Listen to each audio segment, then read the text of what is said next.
في أكبر الكتب.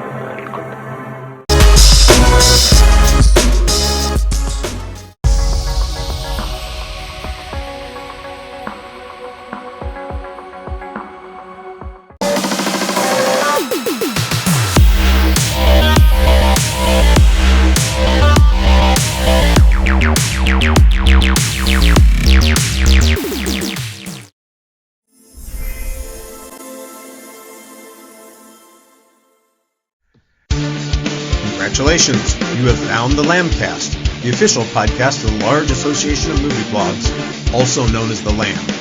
The LAMB is the largest collective of online movie blogs and podcasts with 2,000 members and counting.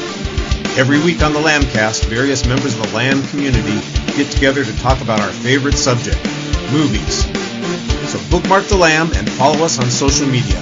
Be sure to join us each week to hear a lively discussion of films and movie-related talk from our members. Join the flock at largeassmovieblogs.com. Hello, everyone, and welcome to the LAMBcast. I'm your host, Richard Kirkham from Kirkham A Movie A Day, and this is episode 772.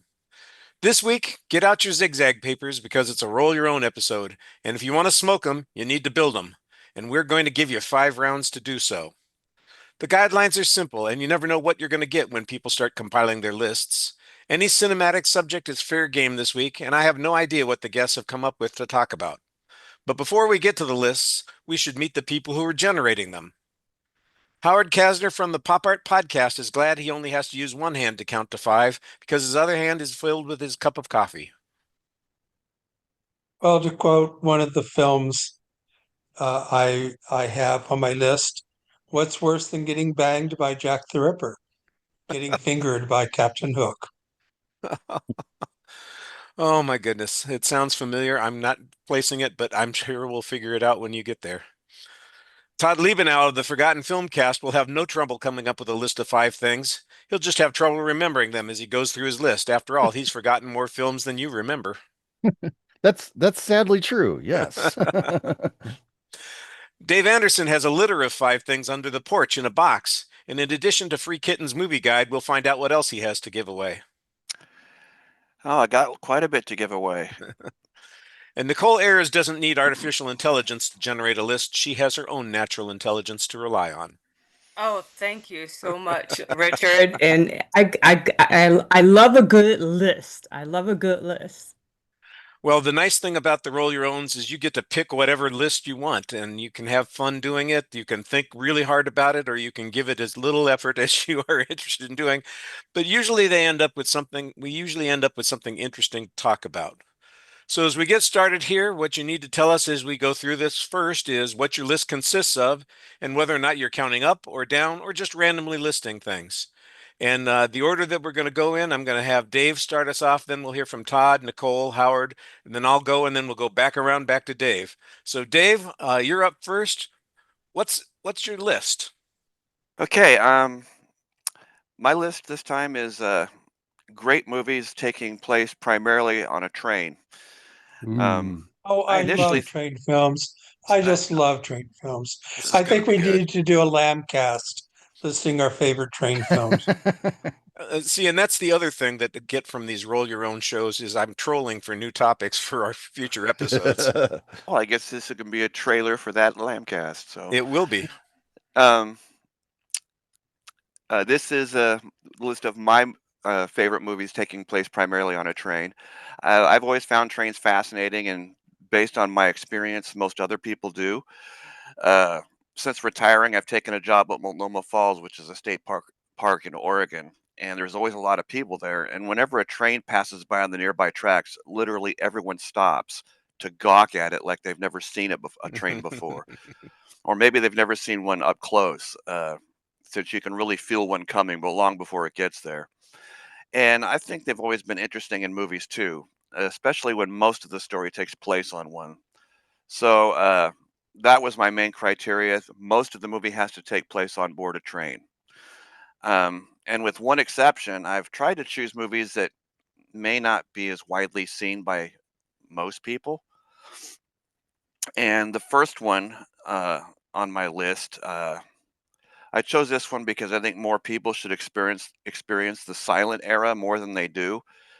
And if I were to pick one movie to introduce them to silent films, it would be Buster Keaton's The General. And I just don't think I can include a list about trains without mentioning this one. I don't know if Buster Keaton invented the action comedy, but The General is a near perfect example of that, and I think it's his best film. Uh, Set during the Civil War, it's essentially one long locomotive chase with Keaton as the centerpiece. And not only is it a remarkable physical performance, his dour reactions to all the mayhem going on is just as funny today as they were in the 20s. And some of the action stunts are still jaw-dropping, especially, keeping in mind that Keaton, did all of his own stunts, and there's no special effects involved. They destroyed a real train and a bridge for that climax, which is still cool to watch. I rewatched it yesterday, and I'm still just kind of amazed that they said, "Well, screw it, let's just blow up a real train." And incidentally, that movie was shot in my home state of Oregon, in the Cottage Grove, Eugene area. And one of these days, I'm going to try to make my way down there and see if I can find that little ravine where that bridge actually was collapsed. Do you Go think go the go train will finding still some be? pieces. Yeah. Yeah. Yeah. Take some Oh, souvenirs. there's Buster's hat. I knew I'd find it eventually. So it's still my favorite silent film, The General, by far. Where did you watch it? You said you watched it yesterday. Do you have it on a physical media, or did you find it streaming someplace? I have it on physical media. Cohen Media Group sent me a Blu-ray, a remastered Blu-ray about 4 or 5 years ago to watch it, and that was my first real introduction to Buster Keaton. Actually, they've released several of his movies as double features, and they're all beautifully remastered. And this particular disc, Steamboat Bill Jr. is also on that disc. It's a good Another great pickup. movie. Yeah. But The General is just so kinetic and fast moving that you just kind of get sucked into it. Did you do an investigation to see what percentage of the films take place on a train? I know this one it's Uh, upwards of 80%, I'm sure. well, I didn't do any math or anything like that because I'm an English teacher. But I think my criteria is at least half the movie has to take place on the train. All right. Well, So this qualifies. yeah, I love your topic. It's going to be a lot of fun, and Buster Keaton films are always great. And The General, like you said, is probably the best of those films that people can easily find and enjoy and relate to. I opened up the Wikipedia page, and the movie is in the public domain, so it's literally embedded on the page. And I think it's like an hour and 17 minutes or something like that. But yeah, I mean, you talk about 39 silent minutes. films. It's I mean, it's a great entry point for silent films. If someone, especially silent comedies, if someone's saying, I want to start watching silent comedies, where should I start? I mean, probably The General, Modern Times, and Safety Last are the first ones that are going to come to mind for me. That's a good starting point. All right, Todd, it's your turn. What's your topic for today? Well, so I'm a little behind. I was on a trip doing some family things last week, so I had to catch up on some of the current releases. So Friday I went to see Mission Impossible, the Final Reckoning, and I'm watching the movie, and the credits that come on, which are like 20 minutes into the movie. I was like, oh, credits. Okay, here we go. But and it has that credit that is, based on the television series created by so and so. And it always kind of jars me when I see that, because I go, oh yeah, there's probably so many people that watch these Mission Impossible movies today and don't even realize that it's based on a TV show. Mission Impossible is just this movie series that they've known for almost 30 years now. So it got me thinking about movies based on TV shows, and I decided to do my 5 top movies based on TV shows that I think are underrated, where I think that not a people give appreciation to these movies. All right. I mean, you could do, we could do lists of the big ones, The Fugitive and things like that. Everybody knows those. I decided to go with ones that aren't as well recognized. I'm looking forward to see if there's some that I don't recognize as being from TV shows. Oh, I don't know if I have any like that, but my number five, I actually decided to go with a movie from just a couple years ago. It's from 2022, and it was released direct to streaming. I don't know if that was the initial intention because it did come out around pandemic time, so it might have gotten pushed to Disney Plus because of that. But I'm going with Chip and Dale Rescue Rangers as my number five pick, which is based on the animated series. It was a part of the Disney afternoon block of programming in the late 80s. I was not someone that grew up on this because I was graduating high school at the time that this film came out. So I wasn't the target demographic. But I thought this, or I should say the series, when the series came out. But this movie that, is kind of playing off the nostalgia and bringing back the characters as they were from that show. This is a lot of fun. It's very much kind of a spiritual successor to Who Framed Roger Rabbit, in that it takes place in a world where you have toons and humans coexisting. And so, you've got people interacting with the toons. You've got like buildings that are designed for toons as opposed to humans, things like that. And like Roger Rabbit, you've got characters from other animation studios that show up in this. So it's not just Disney characters here. I mean, you've got, even stuff like there's like South Park characters that show up. You've got like the Coca-Cola polar bear shows up. The rapping, what do they call it? MC Scat Cat from that Paula Abdul video back in the 80s shows up in this thing. And even my favorite bit is that this is right at the time when the whole ugly Sonic thing was going on, when they changed the design of Sonic the Hedgehog for the movie. So ugly Sonic shows up in this movie as well. And so they also are using different animation styles. You've got hand-drawn characters, you got CGI characters. There's a police detective that's a claymation character that's voiced by J.K. Simmons. And they do kind of play into the difference between hand-drawn and CGI. Like one of the gimmicks of this movie is that Chip is hand-drawn while Dale is CGI. And they basically say, Dale's like, oh yeah, I got the CGI surgery years ago and all that, making it like a toon version of plastic surgery, which I thought was kind of a fun thing. But it's got a lot of influence also from like buddy cop movies. It's kind of, playing off of that vibe. The voice cast is really cool. You've got John Mulaney playing Chip and Andy Samberg playing Dale.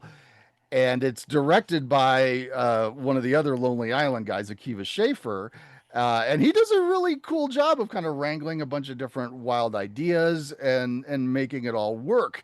And he's actually kind of one of the reasons I have hope for this Naked Gun reboot this summer. He's directing that as well. And I think if you watch this movie, you see this guy can handle a lot of interesting comedy ideas, kind of, what we might call high concept comedy. So, it's a movie that kind of flew under the radar for a bunch of folks, I think, because it went right to streaming. But this one is worth a look. And I would say really, like if you did a double bill of Who Framed Roger Rabbit and this, the two would fit very well together. I have almost the reverse relationship here. I know the TV show. I don't know the movie at all. Your kids were probably the right age. Yeah, yeah. That's it exactly. I think they watched it. And I hadn't heard about it at all. It sounds really fantastic. I love the idea of the other characters showing up in it and kind of us having a mix of animation styles. That sounds like a lot of fun, very creative. And suddenly I have a lot of hope for the Naked Gun. We can hope. Well, Nicole, you're next up. Tell us what the theme of your list is going to be. Will do, Richard. Before I get to that, I do want to say to Todd, I am one of the folks who never knew that there was a Mission Impossible show. So it's good to learn that today on this podcast. I did. I mean, always... Martin Landau wasn't hanging off of airplanes and things like that. I always the thought movies and TV show really almost have nothing to do with each other. Right. It's a totally different kind of story. Yeah, I always thought that it was just like a Tom Cruise, vehicle movie franchise that never. So that's something that I'll have to jot down to look into. And love the Chippendales Rescue Rangers. Um, the theme that I chose for this list is titled Unfinished Business.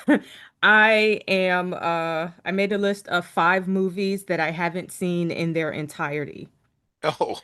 from newest to oldest. And It's a when I neat say idea. newest, when I say newest to oldest, I mean in the order that I watched them, not necessarily their release date. And I will be counting down 5 to 1, based on the most recent movie that I did not see in its entirety to the last movie that I did not see in its entirety. And so for number 5, the last movie that I didn't get to finish was The Beekeeper, starring Jason Statham. And timing was the issue here. It came on streaming and I was watching it, but I needed to I didn't make it through the first act before having to leave to catch a train out of town. But even though I wasn't able to finish it, I still wanted to know how the movie transpired. So I do plan on catching up with The Beekeeper. I'm not necessarily, I haven't followed reviews or anything like that, so I don't know if it's been popular, but Jason Statham's in it. And since I don't have a new action hero since Bruce Willis has bowed out of working, for obvious reasons, I'm always here for a good action sequence or a good movie where someone's killing people or beating people up or like, avenging wrongdoings or catching bad guys. And Jason so Statham is the orphan that you want to adopt. Go ahead. Just put him in your list now and say, okay, I'm going to put you in the crib right here next to where Willis used to lay down. maybe I can. It's hard to fill those shoes, man. And I'm not like physically, he's not a bad looking guy, but like I had the hots for Bruce Willis too. And I don't have that for Jason Statham. When I see him, I'm just like, okay, he's gonna kill people and like jump off of cars and do things that I like. So, so, Oh, you have to finish The Beekeeper, okay? Because okay. The Beekeeper, I mean, I don't want to spoil things, but it sounds to me like you have not gotten to the point in that movie where it just goes bonkers. I mean, Oh no. I mean, Richard and I did a whole episode. We did Mean Girls and we did The Beekeeper because they both came out the same week, and we both loved The Beekeeper. Because I mean, it goes absolutely nutty in Oh in the wow. in the third act. So, See, yeah, I didn't make it. I didn't make it past the first. The last thing I remember is like, the money went, it was like really early on. Like the money went bye-bye and then they oh, tried I to. mean, The Beekeeper goes crazy just with its basic revenge plot, and then it goes crazier. Oh, So. wow. Okay. Yeah, I concur. I thought it was Jason Statham's best Oh, action movie in yay. years. So I look forward And to Very and then my satisfying. catching up on. and then my favorite line of the year when they said it's a beekeeper, beekeeper, beekeeper. Yes. Oh, that's not good. Oh, oh. This is really bad. I don't know if I should mention this. Oh well, I am afraid of like insects, so I'm not a fan of bees. There's not a lot of bees Obviously, there. I actually have a bee suit that I bought to put on in case there's something in my apartment that's flying around that I need to kill if I have like the window up or something like that. I'm so scared of like touching it or it touching me that I have a suit You won't that I need a whip boot. out You when. won't need a bee suit for the movie. Yeah, Okay. you'll be okay. Very nice. And I'm going to have to know as we go along the reasons that you didn't finish the films. This one was just a timing issue. Yeah, timing. I wrote down, yeah, I have my reasons for Okay, each one. This excellent. one was timing, you know. I chose the train over over the movie. God, I feel like rewatching it now. That's another reason that we have these shows so that people can be inspired to spend their afternoons catching up with something that is fun or interesting or returning to it. Howard, what have you got us talking about? Well, it's no secret that, of course, I'm a big fan of the Criterion Channel, but March and April were just an incredible couple of months on the channel. There was just so much. Yeah, and I still haven't watched everything I've wanted to watch, but I thought I would list five um, things that I saw during those months and the categories they were in, because every month, they have new categories and things of that nature. I'm going to start off cheating a bit because it's going to be two movies instead of one. But the reason why I'm doing it is one of the things that the Criterion Channel can do is when something happens, they can suddenly put up a category that they didn't have before. For example, today, June 1st, they put up a Gene Hackman category because Mhm. he recently passed. When Janar Panahi just won Cannes, they put up a section with three of his movies. So when the Oscars were going on, they had a section on Sean Baker, who directed Honora, and Brady Corbett, who did The Brutalist. They just were able to suddenly do this. So for the Brady Corbett, I mean the Sean Baker one, who won Best Picture that year, they had about seven of his movies, and I was able to watch Starlet, which was one I've always wanted to see. I remember when it opened, I was going to see it then, but for whatever reason, I missed it. It's a really good movie. It's about an adult movie star who buys a vase at a yard sale, and it turns out there's this huge amount of money in it. And in trying to return it, there's a clash of personalities such that the money doesn't get returned, but the adult film star decides to befriend the elderly woman. And it's ultimately moving and uplifting. For Brady Corbett, who directed The Brutalist, he had his first film, The Childhood of a Leader, on the channel. It has quite a few names in the cast. Berenice Bejo of The Artist and Robert Pattinson are in it. It revolves around the young son of an American ambassador in France, and the ambassador is helping to negotiate the Treaty of Versailles after World War One. It's obviously influenced by Michael Haneke, especially the movie The White Ribbon, and they seem to have similar themes. In The White Ribbon, the theme is if you don't let your kids masturbate, they'll grow up to be Nazis. In Corbett's film, it's if you dress your son in androgynous clothes and his hair grow long so everyone thinks it's a girl, he's going to grow up to be a fascist dictator. Don't ask me. I didn't make the movies. But it's still a very interesting film. It's much better, I think, than The Brutalist. And with that, I've now seen all three of Corbett's films because I did see Vox Lux, which I didn't know was his, but that one's very difficult to get through. So I highly recommend Starlet. And the Child of a Leader is very interesting as well. Is there one that you would recommend watching first? Because I still have yet to see The Brutalist, but that was one of the movies that I wanted to watch Well, this I year, think earlier Childhood of a this year. Leader is his best, but I'm sort of impressed with him as a director, but not as a storyteller.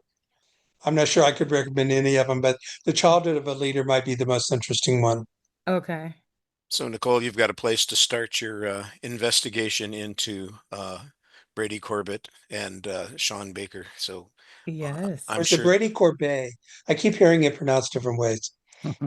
Corbet, okay. I guess I need an accent mark someplace here. Yeah. I'll figure it out when I'm putting together the posts. Uh, well, my list is inspired by the event I went to yesterday evening. I knew it was coming up and I started thinking about it and I got excited about thinking, Oh, I'm going to talk about music, and David Brooke will be on the show, and he'll have all kinds of references. And then David canceled on us, which is okay. Uh, Probably a better thing because I don't know how to talk about music. I just know music that I like. And I thought, well, I'll talk about film composers. And I was at first was thinking I would just talk about my five favorite film composers, but that would be all over the place and there were so many things to get lost in, and it was also hard to choose. So I was going to a concert last night with the Austin Symphony. They were doing the John Williams music. We had gone to one 2 years ago. This was actually part two, so they just had completely different choices. And I think if you paid attention to it, you could probably do an entire summer's worth of concerts just featuring John Williams' film scores, because he's scored over 115 different feature films, in addition to so many other things. It's ridiculous. And I think most people recognize him as a film composer. You may not know any other film composers ever, but everybody knows John Williams, and there are reasons for that. So I decided that I would pick my five favorite John Williams soundtracks. And then as I was working through it, I discovered, the problem here is that there's so many of them that are Spielberg films. So I kind of cheated a little bit too, Howard. I'm double dipping here because I'm going to treat it like a 45. There's an A side and a B side. So I've got an A side, my five favorite John Williams soundtracks that are not a Spielberg film. And then the B side will be my five favorite Spielberg soundtracks. So I'm sorry if it's cheating too much, but there'll be brief conversations because, like I said, I don't know how to talk about music except to say what I liked about it. And my first double-sided LP here is The Towering Inferno and Catch Me If You Can. All right, The Towering Inferno is just before his, well, it happened the same year as his first collaboration with Spielberg. It's everybody knows the action film. It's one of the disaster movies. We talked about it here. Was a movie of the month a year or two ago. I'm trying to remember. Dave, was that one of your suggestions? Yeah. Yeah, and we had a good time talking about it. And the music is terrific. And if you listen to the opening theme, it sounds like it's, just setting you up for something exciting and action based. It reminded me a little bit of the opening music from Airport. And I said, oh, yeah, I can kind of see how they're going here. We've got an action theme that's coming. We've got a couple of light moments here to suggest the beauty of the city, and then there's an undercurrent of frightening noise that's going to come along. So I think The Towering Inferno is a very good uh, soundtrack for John Williams. Interestingly enough, he didn't write the song that won the Academy Award, but he did integrate the tune from that song into the soundtrack. So there's a little bit of an adaptation for that as well. And then Catch Me If You Can is his Spielberg side on this particular choice. And it's a very different kind of sound for him. It's much more jazz based, a lot of piano. And I just love the opening credits of Catch Me If You Can. And the music is a big component of that. And if you ever want to get hooked into a movie, and wonder what the heck you're seeing before you actually see it. Watching the credits to Catch Me If You Can with the John Williams music will give you a good clue as to what's coming up. Yeah, yeah. Part of that music from Catch Me If You Can that works so well. I'm trying to say this right. I mean, that opening credit sequence, the marriage between the visual and the music, just sets the stage very well for what's going to come. Yeah. All right, Dave, we're back around to you. So what have you got in your second spot here? Okay, my next one is the 1972 Spanish film Horror Express, which pairs Peter Cushing and Christopher Lee. Uh, it's equal parts horror, mystery, and sci-fi with just a dash of a disaster movie thrown in towards the end. It's a great genre mashup that's also kind of funny at times, and it has the atmosphere of a classic Hammer film. Uh, I always like watching Christopher Lee and Peter Cushing together, and Lee is a guy named Professor Sexton, who's an arrogant anthropologist, and he loads his latest prize onto a train, which is a humanoid fossil. And also on board this same train is Dr. Wells, who's played by Peter Cushing. But something's not quite right, or not quite dead, about this human fossil, about the cargo. And this beast escapes and begins killing passengers by draining the life out of them with his hellish red eye he's got. But even after it's shot dead, the murders continue. And there's a loony priest on board the train who thinks it's the work of Satan. But an autopsy by Wells reveals this thing to be a malevolent, disembodied alien that's capable of moving from one host to the other and absorbing the victim's knowledge and physical abilities. Horror Express kind of plays like a dry run for John Carpenter's version of The Thing, and draws information from the same source material of John Campbell's novella, Who Goes There? In fact, when you're looking at it, it's probably more conceptually faithful to the original story than the 1951 adaptation of The Thing. And there's also a quirkiness to Horror Express that's really fun, especially when Telly Savalas shows up. He's this flamboyantly cocky guy named Captain Kazan. I could be mispronouncing that. And he's the leader of a team of Russian Cossacks. And they board the train to root out who they think is just a good old-fashioned murderer. They don't know it's this, monster. And the plot grows increasingly outlandish by throwing zombies and a train wreck into the mix, but never quite crosses the line into ridiculous. There's an off-kilter sense of humor that bubbles just underneath the movie, but it finally breaks when Savalas shows up. And he's a joy to watch in this. He's just really hamming it up.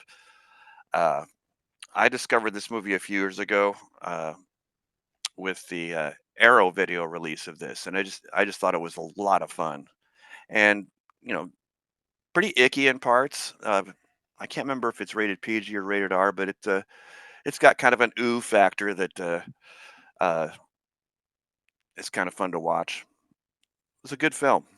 You can probably see it still on YouTube.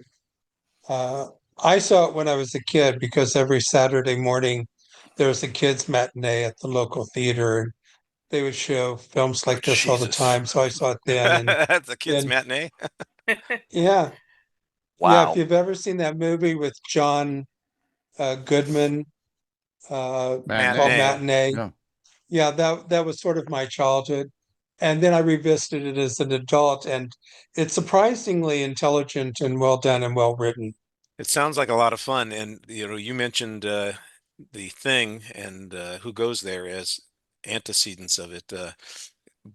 All of them, they also sound like they come to life in the movie The Hidden, which has the same kind of concept, an alien that can move from person to person and is intent on killing things. Todd, you're up next. All right. Well, I guess we'll go from one kid's movie in Horror Express to another kid's movie. I promise all of mine are not based on kids' TV shows, but it just happens that my first two are. And this is one that I know I've mentioned on the show before, but I can't resist the chance to include once again Sesame Street Presents Follow That Bird from 1985. This is the first film inspired by Sesame Street. Elmo and Grouchland has its charms, but this is the far superior movie. And I think part of what I love about this one is that it's very much in the same sort of spirit as like the original Muppet movie was. Where kind of one of the main concepts here is that we're seeing the Sesame Street characters in the real world for the first time. And I mean, the premise of Sesame Street is that, it takes place on this city street, this neighborhood, and you've got the humans and the Muppets together. But it's clearly a studio there. Here we're taking them out into the real world. And like the Muppet movie, it's also a road movie. The basic premise here is that Big Bird decides that he's going to leave Sesame Street and go live with other birds. But when he decides that he actually misses Sesame Street, he hits the road on his own to go back, and his buddies hit the road to try and find him. And so it also conjures up images of things like uh, It's a Mad, Mad, Mad, Mad World, stuff like that. I mean, you've got all the different Sesame Street Muppet characters hitting the road in their own custom vehicles. So it reminds me a bit of the old Wacky Races TV show in that way, where you've got like the Count has this Dragula type of vehicle, like the Munsters had, or Oscar has this junky trash type car, and Cookie Monster is riding around in a car that he's gradually eating the whole way through the movie, and you even have Ernie and Bert in a biplane searching the countryside for Big Bird, and it leads to this great musical scene where you've got actual Muppets in a biplane singing songs. So like, eat your heart out, Tom Cruise. I mean, the Muppets did it first. But and following that Muppet movie playbook, we've also got a bunch of celebrity cameos. Folks like John Candy, Chevy Chase, Waylon Jennings is in there. Of course, he has a musical moment. The two villains are played by Dave Thomas and Joe Flaherty. So you've definitely got kind of that SCTV humor type of vibe to things, which Sesame Street has always done a great job of incorporating humor that is meant for the adults that are watching these things with their kids. And if you watch some of those episodes of Sesame Street from like the 70s and 80s, there's a lot of funny stuff in there. And it's the same way with this movie. One of the best examples of that in this movie is how it opens, because it has this sequence that has nothing to do with the rest of the movie. It's Oscar the Grouch coming on screen to perform the Grouch anthem. And they have a narrator that says, "Ladies and gentlemen, would you please rise for the Grouch anthem?" And then Oscar pops up and he's like, "No, no, no, no, no. With the Grouch anthem, you stay sitting down." And then he launches into this song, and behind him is a giant American flag. So it's parodying the movie Patton, which of course no kid in the audience gets that, but the adults are Wow. all like, that's pretty cool. So yeah, I mean, it's a movie that, yeah, it's a kids movie. It's Sesame Street. It's for preschoolers, but there is so much about this movie that is funny and clever. And I think, if you sit down and don't laugh in some ways at this movie, you probably have no soul. So, yeah, Follow That Bird is a high recommendation for me. Well, it becomes one more test for Jay, because I'm sure he wouldn't laugh, and we are pretty sure he doesn't have a soul. Aw. All right, Nicole, what have you got on your list that you still need to finish? Well, according to this episode, quite a few, quite a few things, because now I'm gonna have to watch the Sesame Street thing and compare it to the Muppets, because I love the Muppets, but I never imagined that I would enjoy like a Sesame Street movie. So there's a challenge for me. The second one on my list is number 4, and I've already discussed it in a previous episode, but it's Inside Out 2. And I was not able to finish this movie due to multiple fire alarms and evacuations at the movie theater that I went to watch it for the LAMBcast episode about Inside Out 2. I went to an AMC in Center City, Philadelphia, to watch Inside Out 2, and someone pulled the fire alarm not too long after the movie started. So they made us all leave and stand outside in the street for a couple of minutes. And then we came back in and we're watching it. And then the screen freezes on sadness. And we see like lights flashing. And then they tell us to just sit tight. And the movie will start playing again in a few once they straighten some other things out. And after some time, the employees come in and apologize and then kick us out and then tell us that we need to leave because they have another showing of Insight 2 starting soon. So we need to leave so that they can get ready for that showing. And so because of that, I never saw the rest of Inside Out 2. They did give you a rain check though, right? They gave us free AMC tickets that we could use for another day. And I always forget that I have those tickets because I first thought about giving them away and vowing to never go to an AMC, but I sort of wish that I used them to see Sinners a week ago or two instead of paying to see Sinners. I'm glad you mentioned that because it reminded me that I've got one of those in my wallet right now that I got a few weeks ago, and I go, oh wait, I haven't used that yet because Oh, I was I was actually the I it's always so funny when the folks at the theaters don't even know that things aren't working right. Is when I went to see Final Destination Bloodlines, and I go in the theater and nothing's rolling on the screen, which is already a bad sign because usually at least Maria Menounos is up there, and so and people are coming in and they're like, "Is this the right theater?" And I'm like, "Yeah, I think so." I said, "I'll go tell them." And so I go to tell. I say, "There's nothing on the screen over there in that theater." They're like, "Really? Nothing's on?" Like, "Yeah, Maria Menounos hasn't even shown up yet." And they're like, "Oh, okay." So we got our movie, but they gave us passes anyway, so that was good. That's why they need to bring back projectionists. Yep. Well, somebody should be in charge. I know that everything is supposed to be automated, and if they could get away with making the popcorn automated, I'm sure they'd do that too. Mhm. Yeah, I was going to ask, has anybody else had the experience of being exited from a movie theater because of something like a fire alarm, an emergency, or Oh failure of yeah, the film? Yeah, I yeah. when Avengers Endgame came out, got about halfway through it, and their digital projector broke down, and they gave us passes, and we had to wait a week for them to actually replace the whole thing and install it, and uh, so we could catch the movie again. So it was kind of It's frustrating because it was at a really intense point in that film. this reminds me of this didn't happen to me, and I'm sorry to keep on going off with stories here, but I love this story. So a coworker of mine, this is back 30 years ago. Okay. He and his wife and his teenage son go to see Stargate. Okay. Kurt Russell, James Spader, Stargate. And so they're in the theater, and we get right to that point where they're walking through the Stargate, and James Spader walks up there, and it's got the water, all that, and he's touching it, and he's just about to go through, and the power goes off in the movie theater right at that moment. And so, they're like, "Oh, sorry, folks. Here's passes. Come back." Well, they never made it back to see the movie. But then, a few months later, they rent the movie.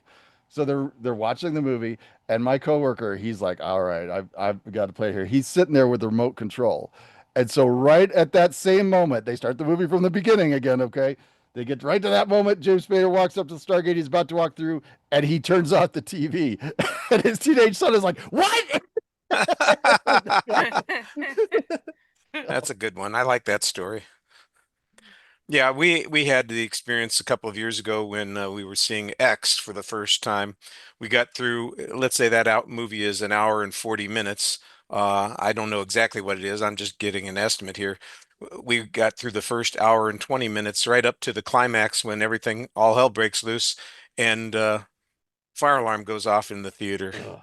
And it was the last show of the night, so they were not going to restart it that night. We had to come back the next day. Mm. And we saw the whole movie again, so that was okay. But it's a little frustrating when the timing thing does that, and your story about your friend who, saw Stargate only up to the point where they went through the Stargate and didn't quite get there. That's kind of the way I felt. Howard, what else has been on Criterion in the last couple of months? Well, they had a section devoted to Claudette Colbert, one of my favorite stars from the 1930s and 40s. And they actually had a number of films I hadn't seen. So I was able to cross a few off my list. She made a large number with Fred MacMurray. Today, people don't realize that they were really a big pair in movies together. Most of them were comedies. Uh, Fred MacMurray didn't want to do Double Indemnity because he said, "I'm not an actor, I'm a comedian."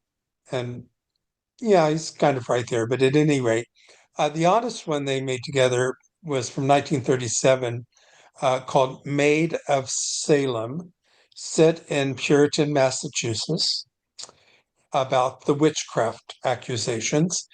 Both Colbert and MacMurray are really miscast, with Colbert as a Puritan maid and McMurray is this sort of Irish or some Scottish, some sort of accent scented guy. I'm not sure what, hiding out from the authorities. And it's just an okay movie. But then the accusations of witchcraft come. And then they have some really quite powerful scenes there. One where this woman realizes, oh, she's about to be accused, and she takes off and starts running down the streets, and everybody starts chasing her and grabs her and everything. Colbert eventually gets accused of witchcraft, and she's rescued by McMurray. But I mean, it's kind of a fun film. It's from that 1937 period. It sort of deals with this before the Crucible dealt with it in the 1950s under McCarthyism. Cool. I don't think I've ever heard of it, and it sounds like an odd film. Not the Yep, combination, I think, of Colbert and McMurray. I think I've seen some of those films, but I never saw this one or even heard of it, like I said. they work together very well. They have a really nice chemistry, and McMurray was a pretty good comedian. So if you can get him in comedies in the 30s and 40s, he can be a lot of fun. By the way, do you know if it's still on Criterion?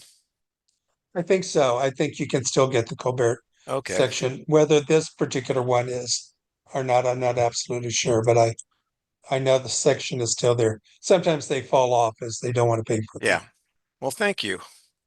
My next double-sided LP consists of uh, I think it's the only combination of Clint Eastwood and John Williams, and it's the Clint Eastwood directed Iger Sanction with John Oh yeah. Williams doing the score, and it's really effective. It's again another action-based score, but there is some interesting spy music kind of element to it that they have in the main theme. And but you also get a sense that there is going to be, I don't know how you musically create a mountain, but he does a good job doing that kind of in the score. It sounds like there's going to be a mountain in the movie. And speaking of mountains, the other side of this is Paramount Studios' Raiders of the Lost Ark, which has, of course, the Indiana Jones Raiders March, which is one of the great well-known compositions of John Williams. I At the concert last night, they played the march from 1941, and apparently Spielberg thinks that the march from 1941 is even better than the Raiders March. Oh yeah. So he I has think I think opinions. Williams does too. Williams I can plays see that every that. time he can get. It's I it's do it's very love good. the 1941 one. Yeah. The problem is it's surrounded by the movie 1941. Well, that's So another conversation. yeah. I think the movie's underrated, but let's not get into that. Yeah, well, I would beg to differ, and I spent the money to get the signature edition Laserdisc of 1941, and I'm glad that I have it. But I thought there's 2 hours I'll never get back. Oh my gosh, what a movie! But Sounds like we have and by another the way, episode. they finished the concert. The encore was the Raiders March because they didn't have an Indiana Jones uh, piece in the first part of the show, and the whole second half of the show after the intermission were all Star Wars pieces. But they came back for an encore and they did Raiders. So, although Williams and Spielberg may have a different opinion, the public opinion is that the Raiders March is the one that everybody cares for the most. So, and I would be in that list as well. Dave, we're back to you. Okay. um,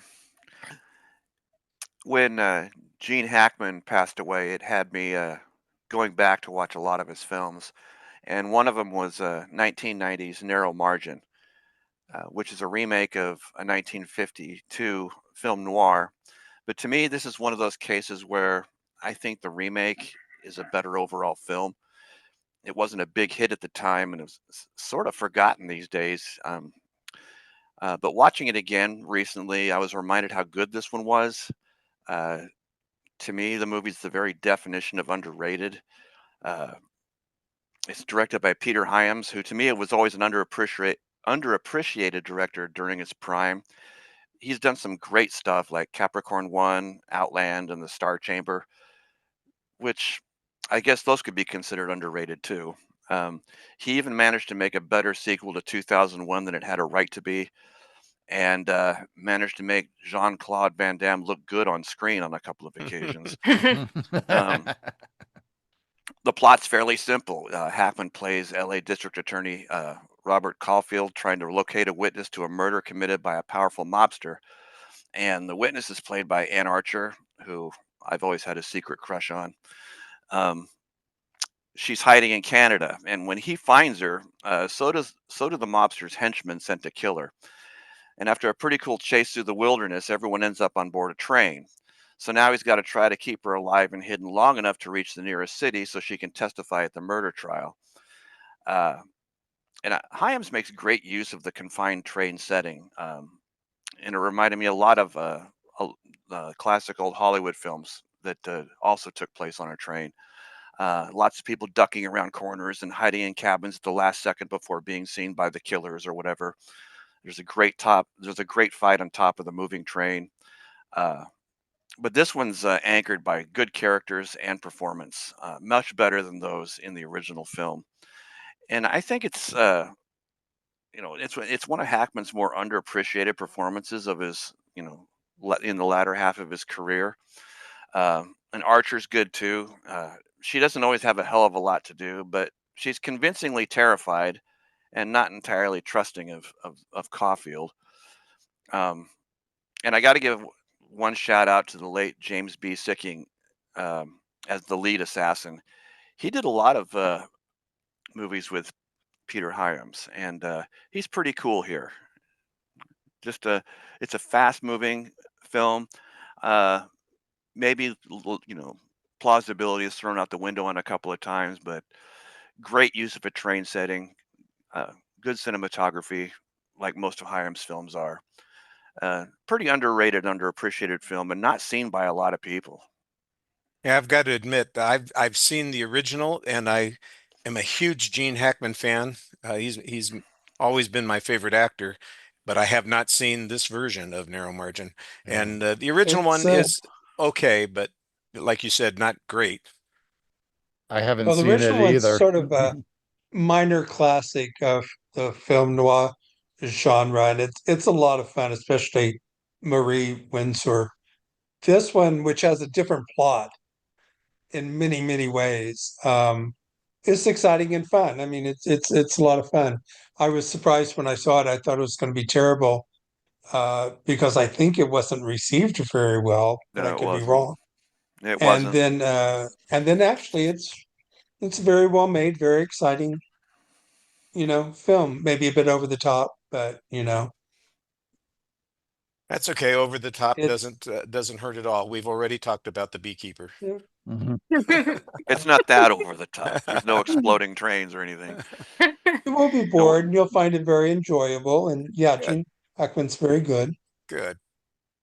Todd, have you got a film that doesn't feature children's performances or as an audience? Yeah, this one's not a kids movie this time around. And it's one that I think, I mean, it was certainly well known in its day, and we watched it over and over again on cable. But I think for a lot of people, they've forgotten about it. But I'm going to go to 1987 for Dragnet. Uh, Oh, I think this is a lot of fun. It's one that I always kind of think of as like maybe one of the first movies, when it comes to like the taking a 60s TV show and bringing it to the big screen. And it's a taking a show that was played serious and making it into a comedy. But it's not disrespectful though. I mean, it's clearly being done with a lot of love and appreciation for the original show. Dan Aykroyd, of course, plays Joe Friday, though he's like the nephew of the original Joe Friday in this, and he wrote it as well. And I think clearly, when you watch this, you can see that he's got a lot of affection for Jack Webb and the original show. And of course, you've got Tom Hanks playing his partner Pep Strebeck. I always loved that name. And this is before he was Tom Hanks, the biggest actor in the world. but it's a fun dynamic between kind of the straight arrow that Aykroyd is playing, and then this kind of wild and crazy fly by the seat of your pants character that Tom Hanks is playing, and just that dynamic here. They're doing a really good job of kind of parodying the buddy cop formula right at the height of when the buddy cop films was becoming a big deal. You've got some good supporting players here too. You know, Christopher Plummer and Dabney Coleman. I always remember the scene with Kathleen Freeman. It's kind of fun. And Alexandra Paul playing the love interest, the Virgin Connie Swales. You know, she's just so darn sweet in this movie. Just a lot of fun. You know, and it's a movie that really makes good use of the LA locations and such. It is kind of a silly comedy, but I think it does a great job of taking something like we said that was played straight originally, making it a comedy, but still being very respectful to the original material. Morgan is just great. Oh, and yeah. I think Dan Aykroyd is really, really good in this. He's always very good if he has to imitate something. If he just plays himself, he's just okay. But if he has to really, really imitate something, he's very good. Yeah, I remember Dabney Coleman's accent a little bit being He's kind of got a bit of a strange. lisp. Yeah. Yes, out in the San Fernando Valley, that kind of thing. Well, Nicole, you've got a long list of things that you got to finish off. What's going to be next? The next one is the Batman, which I was unable to finish because I fell asleep during the movie. I was unaware. I was unaware that it's almost 3 hours long, and the day that I started watching it on streaming, I was already tired that day, and I only realized during the end of the movie because I woke up towards the end. I realized that I somehow fell asleep on the couch and then I woke back up somewhere in the third act. So I saw the beginning and I saw the end, but I would like to see what transpired in between. So, um, At that's least you a, were at home when you fell asleep. Yeah. yeah, well, I was in someone's home. I was out of town. So, so yeah, that's a good point, Richard, because I do have a habit of falling asleep while I'm commuting on trains Oh, too. thank you, God, you qualified on trains. That could and that could go really sideways. So, Have you I ever fallen asleep in the movie theater? yes, but I made myself wake up. Like, so I just forced myself to like try to stay awake. Most of the time it was because I was tired already and it's a dark theater and I guess I don't know. But Yeah. that's happened a few times, but I'm much better than my grandmother who tends to fall asleep all the time at movie theaters. That happens to us old people, I tell you. I slept through 85% of Moana 2. Oh, Oh. man. And I have no interest in seeing the rest of it because whatever I was seeing, I was not all that interested in. I'm sorry. I know it was a big hit I and success, but I I struggled on Moana too, as well. I admit it. the first Moana I thought was very well done and Yeah. entertaining, and it was interesting enough to keep me going. And I saw it in a theater, so I didn't have a problem. But boy, when you're a little drowsy, you're seeing a movie that is not interesting to you, it is easy for your head to drop onto your chest and just sit there for another hour. But the Batman, you do want to see the rest of. It's a pretty good film. Okay. But it It's a is. good, it's a good movie, but I agree. I got a little drowsy with it too. And I saw it at home too. I was in the theater, but I was kind of like, this movie didn't have to be this long, did it? Yeah. I It think is if I long. was if I think if I was prepared going in, I would have been able to make it, but I didn't. I just didn't think it had like a Lord of the Rings like Yeah, no, you get to the runtime. climax of that film and there's a whole extra act after it. Yeah. Mhm. Howard, what's next in April and March? Oh, it's back to me, huh? Yep. Well, they had a section called Fun City, NYC woos Hollywood, flirts with disaster, which is a list of films that take place in New York during the rise of the new Hollywood. And one I've always wanted to see, but never seems to show up, is an early George Segal film called Bye Bye Braverman. It's directed from Sidney Lumet and it's from 1968. Uh, and Siegel made a lot of films like this until he reached a peak with Roller Coaster, and his career never really came back after that movie. Um, this is about a group of Jewish intellectuals, old friends, meeting up to attend the funeral of another old friend who has recently died by the name of Braverman. And they get lost and they have all these sort of interactions with people. It also has one of these very odd scenes where they meet up with a black character. And I've seen scenes like this in movies at the time, like in Where's Papa and Desperate Characters. And I'm watching these scenes and I don't understand them. I have no idea what they're trying to say in these scenes. They're just really odd and awkward. Um, at any rate, and that's with Godfrey Cambridge. At any rate, the movie's a bit of a mess. It's not necessarily a bad thing, but it just doesn't really work here. And only the actor Joseph Weissman comes through, and he's really great. I don't think I've seen him in anything except Dr. No, so this will be something to look for. Looking at the Wikipedia page, the screenplay is by Herb Sargent, many years before he Yeah. was on SNL as a writer. So, Bye Bye Braverman. And it's a Sidney Lumet film, did you Yes. say? Wow. Huh. I think I've heard the title before, but I had no idea what it's about. And I like the category that they have it in, Fun City, New York Well, City. it didn't really do, I don't think, all that well at the box office or with critics. I think it kind of disappeared from sight, and it doesn't show up very often. So, I would keep my eye out for it. And finally, there it was. Good deal. Well, my next pairing here, the LPs, uh, this will be the best-selling LP that we have on the list. And the B-side is what I'm going to start with because it's the one that's probably lesser known. It's not directed by Steven Spielberg. It's directed by John Badham. It's the 1979 version of Dracula, which I think Williams did a fantastic job with creating a score that is moody and odd, and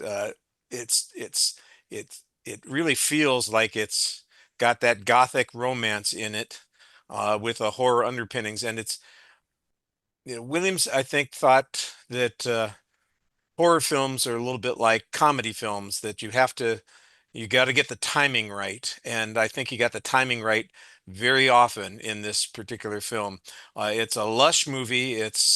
I think there's a strong erotic, romantic element to it. And Williams has a couple of themes that work like that. Plus, the horror elements pop in just when you need them on a regular basis. And so I think it's one of his great scores that probably people aren't really aware of or paying much attention to, because I don't think many people are pay much attention to that movie anymore. yeah.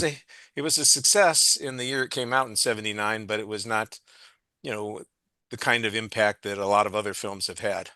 And the flip side of that is the greatest selling symphonic score in history from the time it was released to today, and that's Star Wars. Of Um, course. yes. And they sold 3 million. They sold 1 million copies in the first 3 months for a symphonic score. It made it to number 2 on the Billboard 100 LP list. So that doesn't happen with that kind of music. And it was one of those things that was all over the place. And it is, of course, the music that made him a household name. Everything, he was very successful before this. He'd scored dozens, if not hundreds, of television shows and certainly dozens and dozens of movies up to this point, and had won a couple of Academy Awards. And Jaws, of course, was just in his rearview mirror. But this is the film. It's like it changed his career trajectory incredibly. Star Wars I think he's 92 now. He's still working, and he's still, he performs his music on stage with various orchestras occasionally. And let's hope that he's still around for a long time. But when his obituary does show up, I guarantee you Star Wars will be the very first thing Mhm. that gets mentioned. Yeah, that was the first non-rock album I ever bought when I was younger, and I remember it was a double album, and it came with a Yeah. Star Wars poster, and I listened to that thing endlessly. I mean, it's a good listen, even outside of the context of the movie. Well, in 1977, this was before home video was around. That's the way I frequently re-experience movies, was by buying Mhm. the soundtrack and then just sitting in my room listening to the soundtrack and thinking about the movie and remembering the scenes that I could recall being connected with the music that's playing. And that's so easy to do with Star Wars. Yeah. Dave, we're back around to you. So, where's our next train trip? Our next train trip, well, we're going to go to Japan. Um, I know a lot of people like to call the movie Speed Die Hard on a bus, which isn't entirely accurate, but I didn't know that until just a few years ago when I saw a 1975 Japanese movie called The Bullet Train. Uh, and I don't know if the makers of Speed consciously or unconsciously borrowed the same premise for their film, but the similarities are pretty obvious. Uh, in this one, there's a crew led by a desperate out-of-work manufacturer. They plant a bomb on board a Tokyo bullet train bound for Hakata, which is 10 hours away, and they inform railway security that the bomb will explode if the train slows down to 80 kilometers per hour. They demand a $5 million ransom in exchange for instructions on how to deactivate the bomb. That means the government and the police and the railway executives have 10 hours to either pay up or find those responsible or find the bomb themselves. And along the way, the train faces a lot of dangerous obstacles, such as other nearby trains and increasingly panicking passengers. I think the biggest difference between this one and Speed is it dedicates just as much screen time, if not more, to the antagonist than it does the protagonist. In fact, the antagonists are probably the most well-rounded characters. Uh, if it weren't for the fact that they're willing to kill 1,500 people, they're not entirely unsympathetic, especially the leader. He's played by Ken Takakura, who's a legend in Japan and probably the most recognizable actor in the cast on this side of the pond. But Sonny Chiba's in this one too, but not in a role you might expect. I know he's mostly known for his action flicks, but here he's the bullet train engineer and plays his entire role sitting down, and sometimes screaming into the into the radio. Uh, Bullet Train is a very long movie, maybe a little bit too long, and it's ultimately pretty exhausting, but in my opinion, in a good way. My only quip is that most of the passengers on board the train are so thoroughly grating and obnoxious that part of me was hoping the train would blow up and take them all with them. Uh, but other than that, it's pretty suspenseful and has some great action scenes.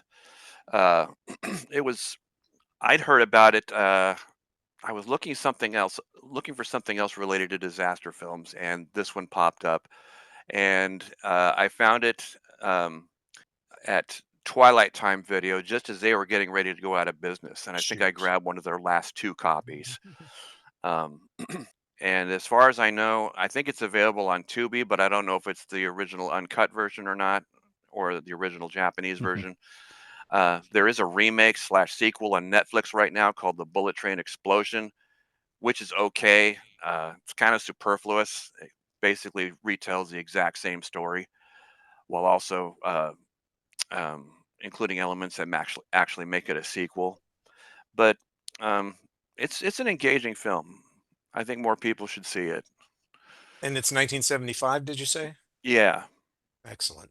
Yeah, it's I supposed to be actually available on Tubi, but I don't know if it's well, I think the Tubi version is like a shorter American cut. Because I saw that there. I saw it's too something about bad. this movie recently and I was like, oh, I want to see that. And Yeah. but the Tubi version is shorter. So I just got the Blu-ray for this a month ago for my birthday. I haven't watched it yet, but I intentionally put that on my Amazon list because that was where I could get the actual version. So Oh, So it, fortuitous timing. so it Excellent. yeah, is available. it is available. Yes. Oh, Cool. You mentioned Twilight Time. There were so many films that I got through Twilight Time before they disappeared that makes me sad to think that they're not around and making those movies that I wanted to have, They were a available in their best form. they were a great label. They would find movies that you'd forgot even existed or needed, and put out just limited, like limited to 3,000 copies, 3,000 yeah. copies. Yeah. No, it was great. I had to my original project that I got me started blogging in the first place. I was doing summer movies from the 70s, and I was trying to do Bite the Bullet, and the only version that was available was a pan and scan version. They have the opening titles in a letterbox Mhm. format, and then it goes to the pan and scan. I'm going, no, no, no. And Twilight Time had it available, but it was sold out by the time I discovered that. So I had to go to eBay and pay double what they had sold it for. It was worth it, worth every penny. So, Todd, what's the next film that you've got that is based on a TV show? My number two, I just think this movie is hilarious. From 1996, Sergeant Bilko. Um, this, of course, is doing a big screen adaptation of the Phil Silvers Show, which, of course, you can't call it the Phil Silvers Show, the movie. So it's called Sergeant Bilko. But this is the original show. I have really no background with. It's not one that aired in syndication where I grew up, and so I do not have really any memory of watching the original show. Um, but I think this movie is just so stinking funny. It's a great military comedy, which I've always thought is a fun genre. Whether we're talking about stuff like Stripes or Buck Privates with Abbott and Costello. They actually did a couple of military comedies. But it also is really a fun entry in kind of the slobs versus snobs genre. I mean, this is essentially Animal House in the army, and you've got Steve Martin playing Bilko, leading this ragtag group of military slobs, and they've got this whole racket going on where they're they like have a casino going on in their barracks, and all kinds of other scams going on, and Steve Martin's just fun with this kind of material. Um, Aykroyd showing up again in this one in the straight man role, playing the colonel, who is just kind of blissfully unaware of everything that Bilko's got going on. Phil Hartman is great as the villain in this, just like just bubbling over with rage the whole time. And a bunch of other supporting players in the kind of the Bilko's crew of misfits and all that. Chris Rock he's got like it's strange seeing him in a pretty much straight role in this, but he's in there. Um, and again, another really sweet love interest in this. This time it's Glenn Headley playing Bilko's long-suffering fiance. Uh, but yeah, this is one that I find myself forgetting about from time to time. And then I'll see something pop up and I go, oh yeah, Sergeant Bilko. I laughed my butt off with that movie. So it's a fun one to revisit. I saw the movie when it came out. It was one of those films that I took the family to, and I have not thought about it since. So it did not make any impression on me, except that I remembered Steve Martin was in it. Your recommendation encourages me a little bit to maybe revisit it, but again, I think it would probably mean more if I'd watched a lot of the Phil Silvers Show. Yeah. I'd seen a few episodes, but it was not one that I watched all the time. All right, let's get out of the TV movie business and into the unfinished movie business. Nicole, did you fall asleep? Was there a fire alarm? Did you run out of time? What's the next movie and why did you miss it? The next movie is Gangs of New York, and I missed it because of a domestic dispute. And now, when I say domestic dispute, I don't mean Diddy Cassie levels. It was a non-violent verbal dispute. Gangs of New York came on one of the cable television channels in a hotel room while I was on a trip with a boyfriend at the time. And we got into a disagreement because he had something else in mind that he wanted to do, but I wanted to watch the movie. So I never finished the movie because we ended up getting into a verbal dispute. No baby oil was involved. No escorts from Craigslist were involved, as in the case of Cassie and Diddy. But I feel like looking back, neither of us ended up satisfied because we wanted to do different things that day, and we wasted so much time going back and forth with me trying to explain what I want and him trying to tell me what he wants, that neither of us are happy now at the end of the day. And so the Is thing this the is, reason he Might have wasn't been your boyfriend mirroring any the longer? might have been mirroring the movie some way. oh, okay. Well, see, I wouldn't even know since I didn't finish it. And the thing I is, mean, it didn't lead to a brawl out on the streets or anything, did oh it? no, no, That's, that's what I'm saying. well, maybe Not, not that yeah, close after all. he did not like kick me around in a towel like in the Diddy video or anything like that. It was just Hollering. yeah, the thing is, he knew that I never saw Gangs of New York, and he's the one who told me it was on TV. So, like, I want to watch the movie. That's something I'd rather be doing at that time. Now, today, if I was dating Jason Momoa, maybe I would have opted for the other activity. But I want to see the movie. But anyhow, that was I miss Gangs in New York. Well, the rest of it. So I don't know Well, what happened. it's another one that's long, and Yeah. it's tough to watch anyway because it's pretty brutal. Uh, Is and it but like I'm Game of Thrones brutal? mm, Mm. to some degree, Because it yeah. took me a while to watch Game of Thrones. I didn't see it when it was out. So I caught up on it like around the quarantine or what have you, just to see what all the fuss was about. I was afraid to watch Game of Thrones because of all the. Yeah, well, I don't think any dogs eat people in Gangs of New York, Okay.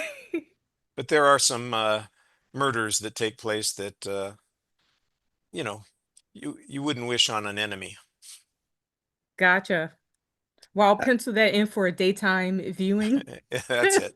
That's it. I don't know. As much as I love Martin Scorsese, I know I'm in the minority opinion on this. This is one of his few films that I thought was skippable. Um, I and don't think you're in that much of a minority. It's not one of his best received films. It's kind of a mess. He needed another few months to work on the script, which is not very good. The two Scorsese And films that I have the lowest opinion for are Gangs of New York and The Wolf of Wall Street. Oh. same. So if you never get around to it, Nicole, you're okay. Okay.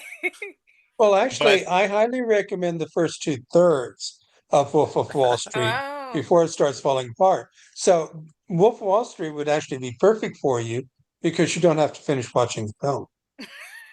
Hey, if you There- want to Okay. watch, I can tell if you you the script for Wolf of Wall Street. Just insert the F word every 5 seconds. if you want to Oh, watch I a liked The Wolf of Wall Street though. I thought it was fun. if you want to watch a great super long Scorsese film that no one talks about, I was surprised how great Silence was. Oh, let's Ooh. not get into that. I think that's his worst That's going to worst film. that's going to provoke some silence right here. Oh, Yeah, Oh. let's move on. I All love right, that Howard. movie. Well, we're moving on to you, Howard. So, what else did you see in April and March? Well, of course, one of my favorite genres is noir, and they had a section on Argentine noir, which had about 9 films, none I'd seen or heard of, and I managed to get all of them done. One of my favorites is called The Black Vampire from 1953. It's not about bloodsuckers, but it's inspired by Fritz Lang's M, about a child killer who gets the nickname the Black Vampire. However, the emphasis really isn't as much on the child murders as it is upon a group of women that are involved in the situation and become caught up in everything that's going on. It has great atmosphere. It looks great. It's a lot of fun. Overall, this was a very, satisfying selection. It had a lot of, uh, fun noir films. I've seen one Uh, Argentine noir film, The Beast Must Die. How would you compare it to that? If you've seen it. Um, The Beast must was one of the films on here because it's the same thing as a film that the French director Claude Chabrol also made. They're both, it's either a remake of Chabrol's film or they're both based on the same short story or novel. And I like Claude Chabrol's film better than The Beast Must Die, but I enjoyed The Beast Must Die, very much. It's the way it's structured, I don't think works quite well because in the Chabrol film, it starts with the crime. In this one, if I remember right, you have to explain what the crime is and why this person is here and what's going on. And I don't think I quite found that satisfactory, but I enjoyed the film. Good deal. Well, thank you. I did see that list when I was scrolling through Criteria, I don't know, 4 or 5 weeks ago, and there were a lot of films. I just don't have time to watch 9 noir movies during It the was day. just, it was a rough couple of months if you wanted to watch, for me, if I wanted to watch Criterion films. And as I said, there are a lot I didn't get to. Well, my next LP, the A and the B side, well, I guess we'll call it the B side because it's the non-Spielberg film that I want to talk about is The Cowboys, the Mark Rydell film from, I think it's 1972. It's a John Wayne film about a guy who his ranch hands have all kind of run off because there's a gold strike somewhere and they've decided they're going to do that, but he needs to get his cattle to the marketplace and he recruits a bunch of school kids to do it. And the score is very Western, very vigorous. It works perfectly for the genre, and it sounds like a John Wayne film when you're listening to the score. Uh, it's one of those movies that I remember seeing in a theater and remembering noticing the music. I was probably, I don't know, 13 or 14 I guess I was 14 when I saw the film. And music was always in films and I thought about it a little bit, but I never, took particular note of it, thinking, oh, that's something that's really distinctive and workable. And when the theme came up for this, and this is, by the way, this was they had a roadshow type presentation for the Cowboys. That there was entrance music and an overture, and I think there was even a intermission. Uh, so the music was featured quite a bit even before the movie began, and it's I think it's a terrific Western score, and like I said, of the non-Spielberg related films, it's one of the best. On the flip side is I'm not allowed to say it that it's my favorite John Williams score because there is another film that is on my list that nobody will have a hard time guessing. Uh, but it's my second favorite, and that's the score from Superman from Uh, 1978, and they played it last night at the concert, and we had a narrator who was providing background information and introductions to the music, which was he was quite excellent. He had a lot of good information about this, and I was surprised to learn that my favorite film composer, believe it or not, John Williams is not my favorite. I love him. That doesn't make him my favorite. Jerry Goldsmith. Goldsmith. I knew you were going to say that. Yeah, he was originally scheduled to do the Superman film, but they had production delays in the process and he had to bow out. And that's when Williams came in. So I think it would have been interesting to see what Jerry Goldsmith did with it. But the John Williams theme from Superman is, we talked about the marches before. This is probably the most memorable one. It was, in fact, when my daughter was going to school and we had our first cell phones. Everybody liked to personalize their cell phones in some way. Apparently, my ringtone when I was calling her was the Superman theme. Bec- And it made me feel good that she thought of me a little bit like Superman. I'm not quite Superman, but I always wanted to be that kind of person. And I think the music really suggests exactly the kind of hero that we're going to get in the movies. It's inspiring, and you can tell that this is an American-based theme because even though it doesn't have any obvious nods to the Star Spangled Banner or America the Beautiful or any traditional American music, it sounds like it could have easily been any of those. There's a good chunk of it that is really Americana, even though it's not historically that way. Mm-hmm. And I just think it's a terrific score. Definitely iconic. I mean, it was reused in Superman Returns, and I think the trailer for the new one even incorporated. Yep. As Yep. I understand it, they've used the music extensively in the new film. And the narrator last night said that every film that has come out, every Superman film that has come out, has an element of the John Williams theme in it somewhere. Mm-hmm. So Goldsmith would actually end up doing the score to Supergirl, which, I I, I know yeah, we've talked about that film. We have I very like Supergirl, but I think even for those that don't like Supergirl, clearly Jerry Goldsmith's contribution is one of the best elements of that film. So good deal. Just out of curiosity, Richard, do you have a favorite Goldsmith score? Yeah, the Wind and the Lion. If we had been doing if I had chosen to do my favorite film composers and just use one score for each of the composers, that would have been the one that I would have picked for Jerry Goldsmith. So in the future, expect something like that because that's a terrific score too. Mm. All right, Dave, we're back to you. What's your last train-based movie that we're going to get? Okay, my last one isn't obscure or forgotten. Uh, it's the original 1974 version of The Taking of Pelham 123. Still one of my all-time favorite movies. Number 9 on my top 100 list of all time.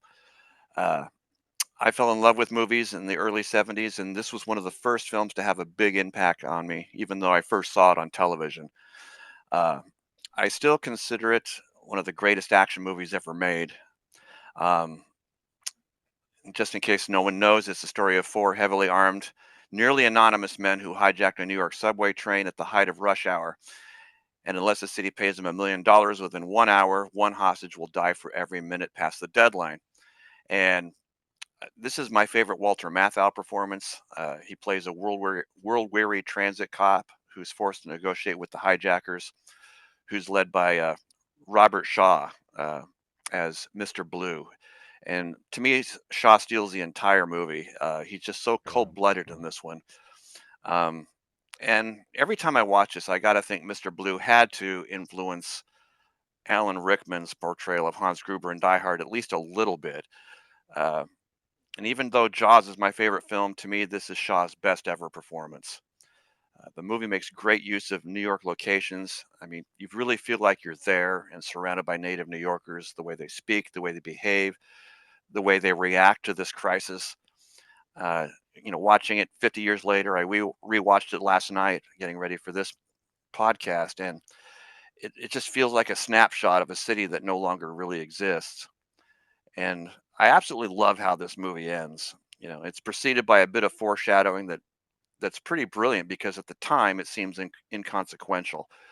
It's extremely well made. It's got great characters, terrific dialogue. It's funny, it's suspenseful, it's got terrific editing. I Let's not love. forget the great score by David Shire, which I was is just going to mention that. It's just a jazzy, urgent score. Uh, the soundtrack was made available on vinyl a few years ago, and I bought that, and it's a great listen even on its own. it's a And brutal theme. I love the theme. Yeah. I love that theme. It's also on my Spotify playlist. And the director Joseph Sargent mostly did TV work. This is one of his few theatrical films that was actually any good. Uh, that and Colossus: The Forbin Project. But he really knocked it out of the park with this one. This is one of those where they've tried to remake it twice already, both times very badly. I just don't see this one ever being topped. I never I'm not familiar with that one, although I did hear of the 2009 one with John Travolta and Denzel. Denzel Washington. That was the only one that I was familiar with the most, but I still have yet to watch even that remake. That said, I did do a series on my blog years ago during a challenge called the Blogging from April to Z Challenge, where my theme was a play on the movie. It was you had to blog every day on any subject according to the letter of the alphabet. So my theme was the taking of April A to Z. And I had my dolls. I still have my Barbie dolls from when I was young. My dolls were hijackers, so they hijacked my blog and posted about different movie related topics. So like for letter A, it was how to be an asshat at the theater. And one of my dolls just made like a list of ways that you could be an asshat at the theater. Letter B was like Nate goes to the movies barefoot, and I actually took one of my Ken dolls to the movies without shoes and like had a conversation with like some of the employees about whether it's appropriate or not to put your feet up on the back seat or sit in a movie without shoes on. And they thought it was funny. They took pictures like with him and whatnot. Yeah, I still haven't seen the taking of. Okay, well, Oh, before you see any of the other movies that you haven't finished, Yeah. this is the film that you should see. okay. Mhm. And the This Will remake, do. the remake is it's tonally, okay. aesthetically, it's okay. Denzel Washington's good. John Travolta is the polar opposite of Robert Shaw, just over the top and loud and brash, and to me, sinks that entire movie. And with all due respect to the late Tony Scott, he was the wrong guy for the job. Okay, I'm putting it in bold on my list so that I can move it up to the top. Excellent. See, we're influencing the world already. Uh, I like that. Todd, what's your final TV show based film? So this is one that I mean, my list is all ones I think are underrated, and I think this was certainly underrated in its time. I think it's earning a bit more respect today, but it's taken a long time. So my number one is Speed Racer, which completely bombed when it was released. Everybody thought big things, it's the Wachowskis, they're coming off the Matrix movies, all that kind of stuff. But for some reason, the movie just tanked at the box office. And and I was part of that. I didn't see it at the movie theater. I watched it at home at some point after that and liked it fair enough.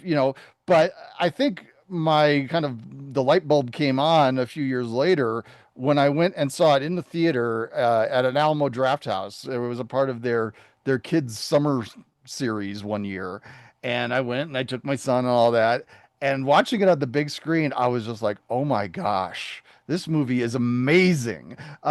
It's I mean, it's very different than the show that inspired it. I mean, it's really reinventing things. The show is nowhere near the level of intensity or visual excitement that this movie has.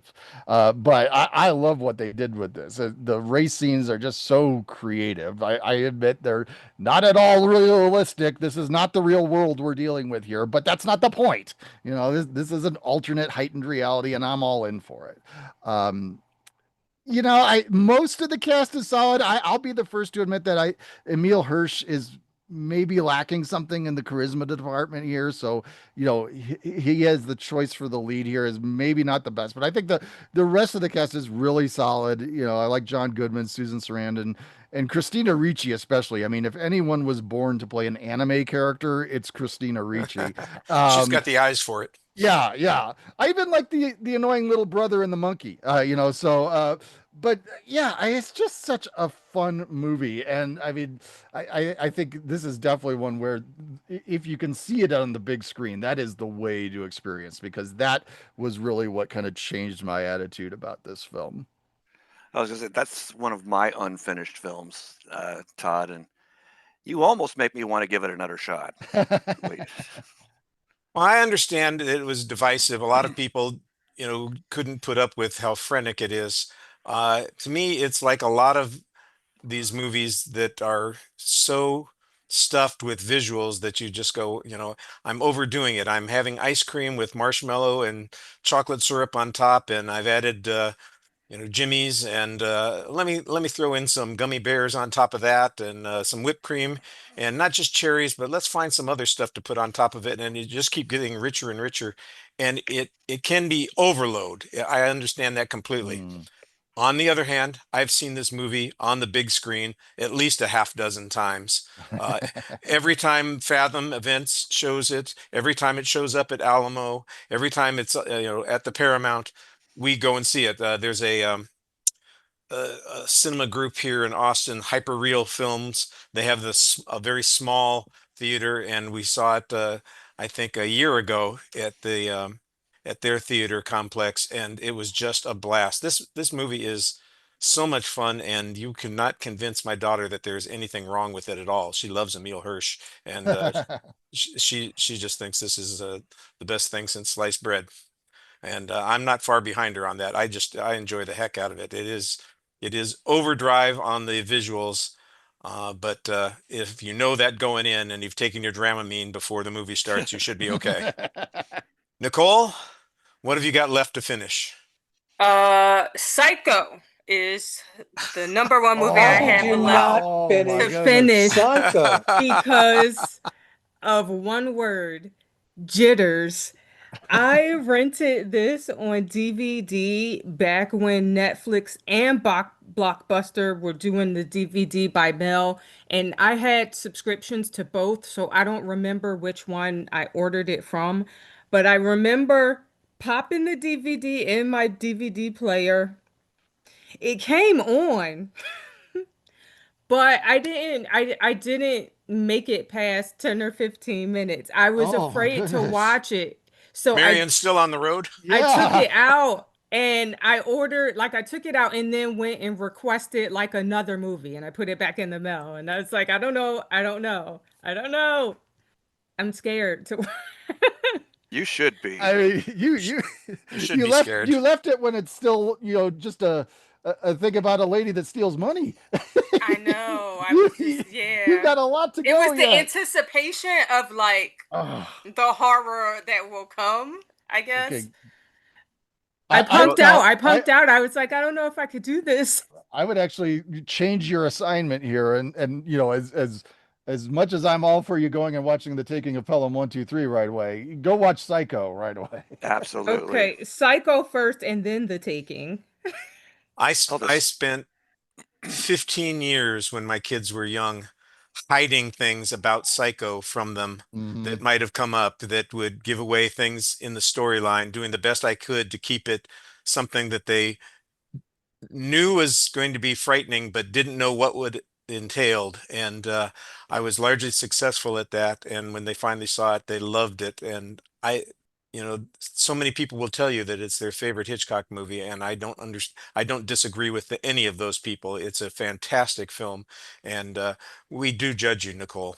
Really? Because I favor the birds, but yeah, I maybe I'll find somebody to watch it with me. There's a Certain good scary idea. movies, I need company to watch.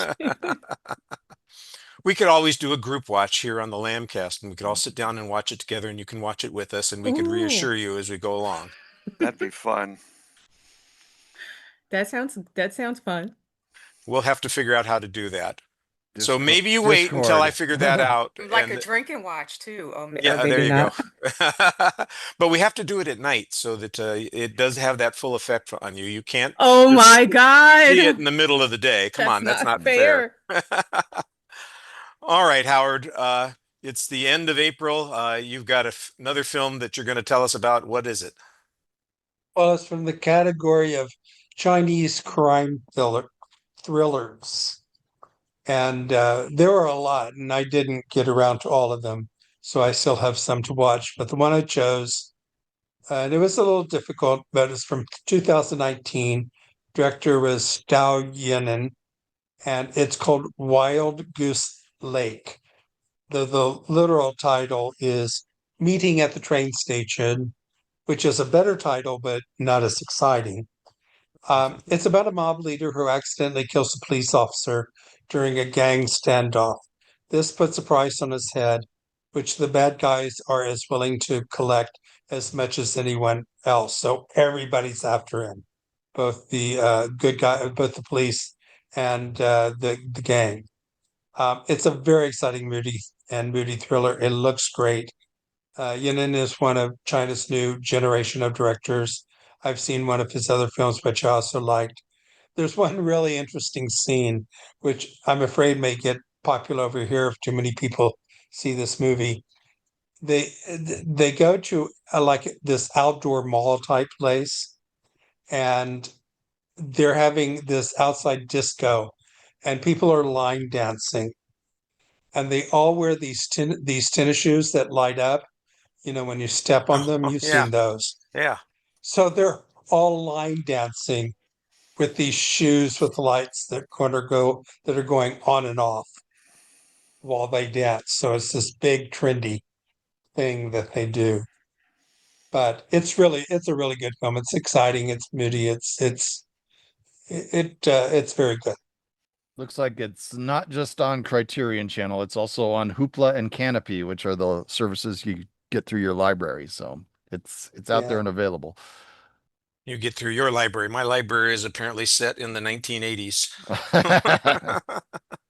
You know, I can probably get it on tape.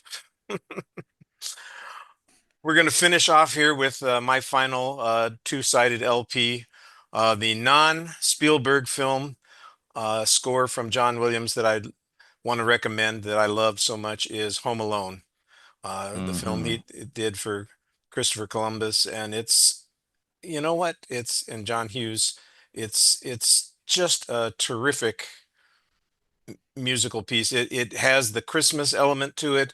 It has a very it's got the manic elements to it that you need to have when, of course, the kid is defending his home against the wet bandits. But it's also got some very sweet moments in it, and they played the theme last night, and just listening to it, you know, it evokes a feeling of the season and warmth. And I was just really happy that they included it in the program. It's a very good score and a little bit different. And he did the music for the song that was also Academy Award nominated, and Leslie Bricusse did the lyrics for it, and they had collaborated on the Superman music. Bricusse did the Lois Lane lyrics when they're flying. I think this is probably a little bit more successful than that, although that was an interesting moment. And then, of course, on the Spielberg side is the most, you know, if Star Wars is the most successful of the John Williams Spielberg compositions, Jaws is the most iconic. Everybody knows that one. It only takes the two notes to go along. And I think most people are familiar with the story that the first time Williams played it for Spielberg, Spielberg thought he was joking, that it was just going to be the two notes that started it. And he's doing it on the piano. But he had a very good reason for doing this. And as you listen to the music, it does have an undertone of threatening element to it. But he scored the film not as a horror film, but as an adventure film. He said this is a pirate movie. Yeah, yeah. And we, you know, you need to have music that, you know, emphasizes the adventure, and the threat is underneath. It's, you know, below the surface, and that's why that the shark theme has to be the way it is, and it works perfectly. And like I said, it's been copied and parodied and used by 1,000 people over the years, and all it takes is somebody saying "Dun, dun," and you know exactly what the heck is being referred to. And it was also a Well, very successful um, LP, although not at the level of the Star Wars music. it Go ahead. actually saved the movie because once they couldn't get the shark to work, they had to have something. And this music just, because you know when the shark is coming and when it's not. It's so And you funny don't because, necessarily have to yeah, see the shark. it's so funny. You know, this is the 50th anniversary of Jaws, and as I know that Dave and I share this in common, Jaws is it's not my favorite movie of all time, but it's my favorite movie of the last 60 years, and it's fantastic. And the music is used very honestly, if you don't hear the music, you're getting a fake out on the shark. And there are two or three scenes where you think, oh, the shark, it's not the shark, and they're honest with it. But when you hear the theme, the shark is going to be part of the story, either under the surface where we don't see him, just the barrels on the surface, or the pier returning back to the shore, uh, or whatever it is that they're using to kind of fake to indicate that the shark is there without actually showing us the shark. But the scenes when there is, no shark, just a cardboard shark, for instance, they're not using that theme.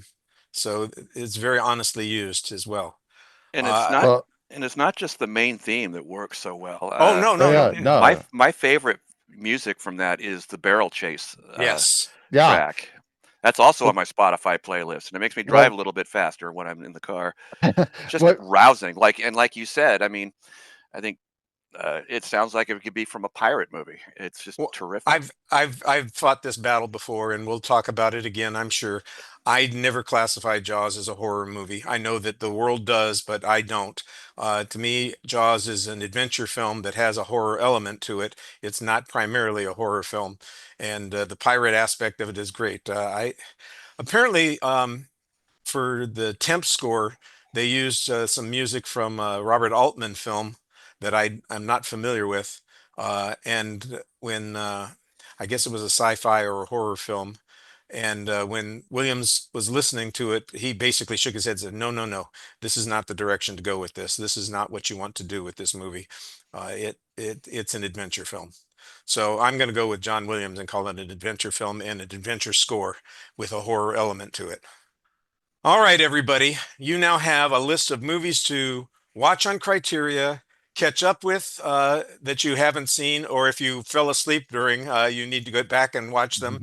Some music to listen to, some TV shows to maybe find out about, and you don't watch a film on a plane, watch a film on a train, because that'll make you really creeped out. I want to thank everybody. We're going to take a quick break to hear from a fellow Lamb Podcasting Network show, and then we'll be back for our exit question of the week. The Blueprint Review podcast is a monthly show where writers from the Blueprint Review website get together for a loose conversation about a wide range of films and physical media. In the show, the team reviews at least one previously unwatched disc from their individual collections, as well as talking about upcoming releases that they're excited about. So, if you're into films and shiny discs, go check out the Blueprint Review podcast. You can find us on most major podcasting platforms. We're back, and it's time for our exit question of the week. It's the start of the summer season. We've already had a couple of big films coming out. The box office seems to be rewarding the theaters this year with the success of Mission Impossible: Final Reckoning and Lilo and Stitch, the remake live action version. Both of them are quite successful, and Bloodlines is continuing to do well. I think there's still some life in Thunderbolts, or excuse me, the New Avengers. I got to get that correct. So it looks like the summer season is doing okay, but there are other films coming up in the rest of the summer, and that's what our exit question is. What film are you most looking forward to that's going to be a summer release?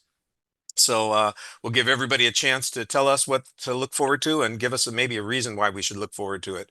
Nicole, let's start with you. Have you got a film that you're looking forward to this summer? I have several films that I'm looking forward to this summer, and so it's so hard to choose between the one. I wish I was more organized with your LP structure, but besides, the obvious Jaws and 28 years later, I do want to see Ballerina only because it's part of the John Wick franchise, and I want to see like why it's out. Like I don't necessarily think it was necessary for them to make it, but I like the John Wick franchise, so I'm looking forward to that. I'm also looking forward to Nobody 2. Um, it fits the genre that I like, action movies and thrillers, and I saw Nobody 1 and I liked it. I thought there were some funny scenes in it, and so I like the idea of a like a quiet like a quiet killer or what have you. So I like the premise of Nobody in that you have this family guy or whatever who's also an assassin or what have you. So those are two of several movies that I want to watch. That sounds good.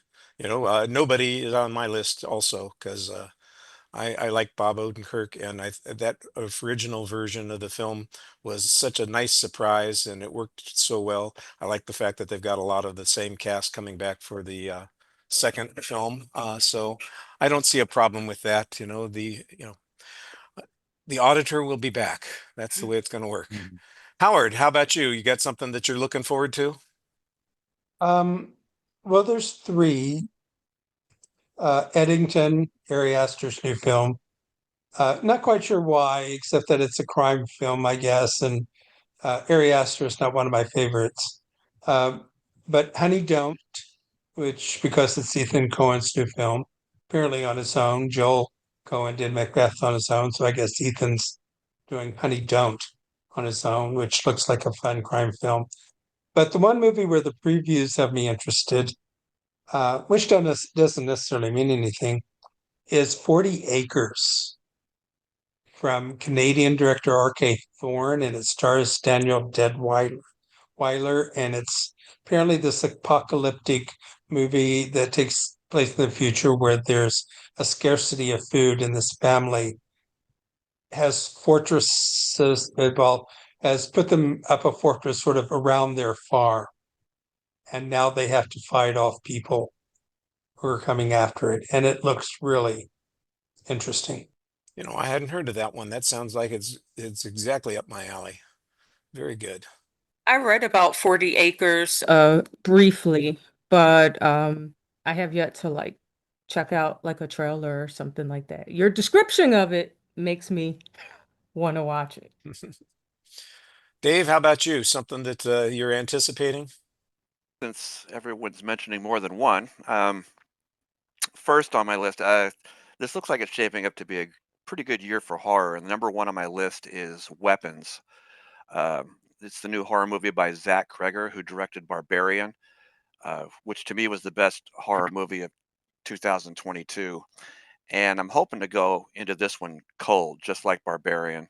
I'm even trying to avoid seeing the trailer, but I'm really jazzed to see that one.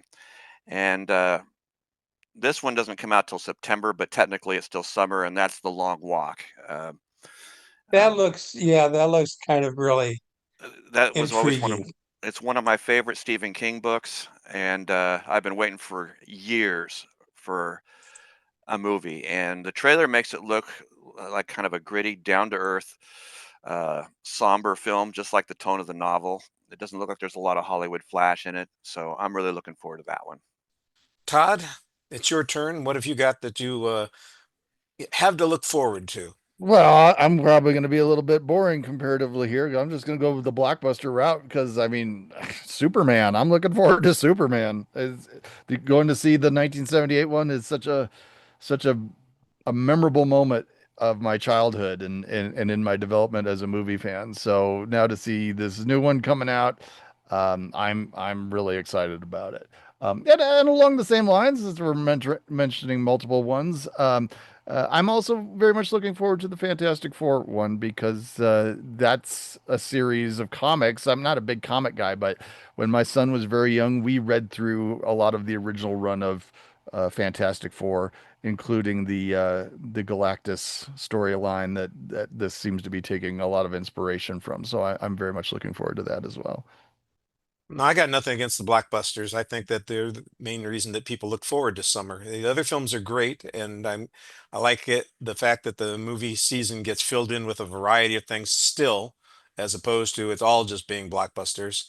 Um, and you mentioned too, I was a little iffy about Superman before I saw the first trailer, and then I said, "Crypto is in it? Okay, I'm in for this." Yeah, yeah.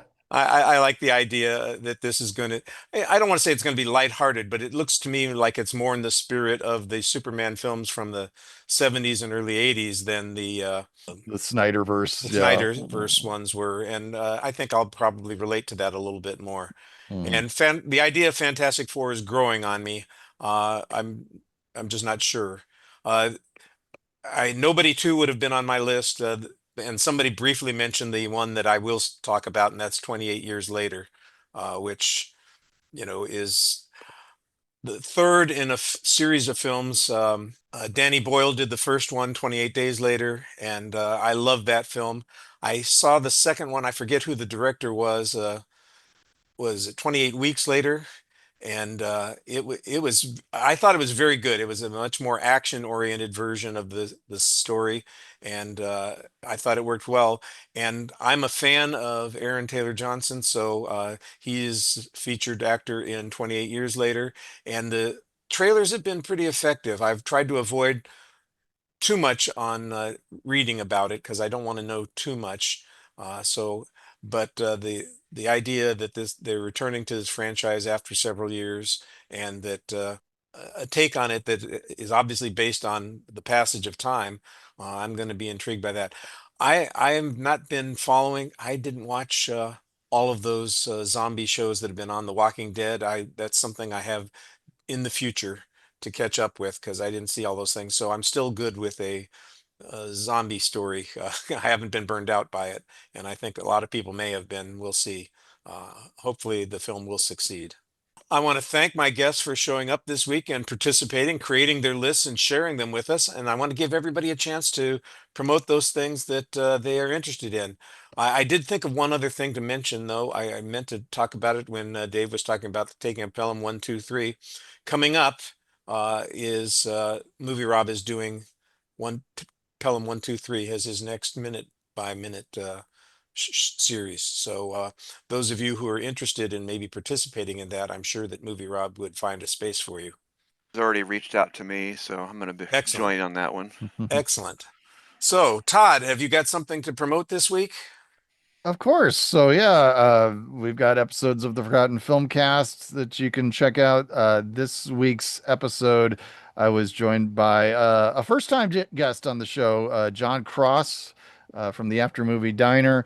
We talked about a movie from it's an Australian production filmed in New Zealand called Race for the Yankee Zephyr. It's got Donald Pleasance half drunk through the whole movie, and George Papard. Fun little action romp. And of course, other episodes from previous weeks. So check those out. And I'll throw out just about an hour from now, I'm recording. I'll be on this week's episode of Out Now with Aaron and Abe. We're going to talk about Karate Kid Legends. So check out that. Dave, how about you? You got something that you want to tell everybody about on Free Kittens? Oh, I'm putting together a few pieces celebrating the 50th anniversary of Jaws, of course.